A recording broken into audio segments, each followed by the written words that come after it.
Hi అండి, welcome to Palamuru బట్టల కొట్టు. ఈరోజు మన కొట్టులో మంచి 3 పీస్ మల్ కాటన్ స్ట్రైట్ కట్ సెట్ చూపిస్తున్నానండి మీకు.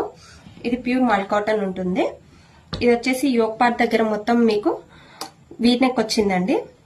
ఇది ఇక్కడ ఫ్లవర్స్ దగ్గర మీకు జెర్రీతో హైలైట్ చేస్తారు, మధ్యలో మీకు మోతీ వర్క్ తో హైలైట్ చేశారండి. డ్రెస్ ఇక్కడ యోక్ పార్ట్ దగ్గర హ్యాండ్స్ వచ్చేసి 3/4 స్లీవ్స్ వస్తున్నాయండి మీకు. ఇక్కడ డ్రెస్ కి సైడ్ బార్డర్ ఇచ్చారండి. ఇది మన దుపట్టా అయితే ఏ కలర్ అయితే వచ్చిందో అదే కలర్ తో ఇక్కడ సైడ్ మొత్తం ఇక్కడ బార్డర్ మొత్తం హైలైట్ చేశారు. ప్యాంట్ వచ్చేసి స్ట్రైట్ కట్ ప్యాంట్ వస్తుందండి. ప్యాంటుకి వచ్చేసి ఒక సైడ్ పాకెట్ వస్తుంది. ఇక్కడ ప్యాంటుకు కూడా మీకు సేమ్ దుపట్టా కలరే, ఇక్కడ కూడా లేస్ అటాచ్ చేశారు. ఇది ఫుల్ లెంత్ దుపట్టా వస్తుందండి. దుపట్టా కూడా ప్యూర్ మల్ కాటన్ లో ఉంది. దీంట్లో సైజెస్ వచ్చేసి M to 3XL వరకు ఉన్నాయండి. దీంట్లో మన దగ్గర ఆన్లైన్ ఆఫ్లైన్ రెండు ఫెసిలిటీస్ ఉన్నాయండి. మోర్ అప్డేట్స్ కోసం మన పేజ్ ని ఫాలో అవ్వండి. Thank you so much.